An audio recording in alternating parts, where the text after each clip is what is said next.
kami sepanjang kursus tu yang bermula pada bulan Februari, pada mulanya kami tahu apa sebenarnya ataupun macam ni nak mula sabun. Tapi kami berminat sebenarnya, tapi bila dengar sabun yang dibuat daripada minyak terpakai, kami berminat. So kami join kursus tu, di mana pengalaman kami pada kursus tu sangatlah menarik. Minyak-minyak terpakai sebelum tu kami tahu apa nak diolah, biasa dibuang aja. So now kami boleh molah sabun dengan kreativiti diimpun, di mana kami rasa kami boleh menjana pendapatan tambahan dengan adanya program-program seperti itu. Sebelumnya kami dah mula pada bulan Februari lepas dan nya boleh dipakai setelah 4 minggu lah. Dan kami pun alhamdulillah telah coba sabun polah diimpun.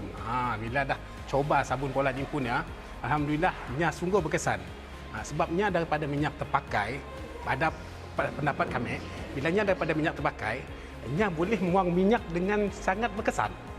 Bila minyak pada pinggan kita, pada periuk, and then jelaga-jelaga pada periuk kami dah ngetes, nya memang senang hilang dan senang tanggal.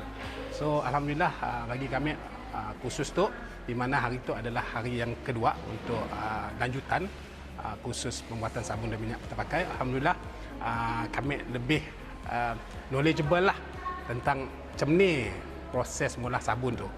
Sebab actually banyak proses mula sabun tu adalah salah satu daripadanya lah. Tapi nya sangat-sangat bermanfaat dan bagi kami nya memang sustainable. Satu projek yang sustainable yang di mana kita boleh mengurangkan kadar pembuangan minyak yang terpakai daripada dibuang. Jadi kita boleh mengolah something else daripada minyak-minyaknya untuk kegunaan harian kita pun. Mun kita orang nak berjual lagi baguslah untuk menjana pendapatan.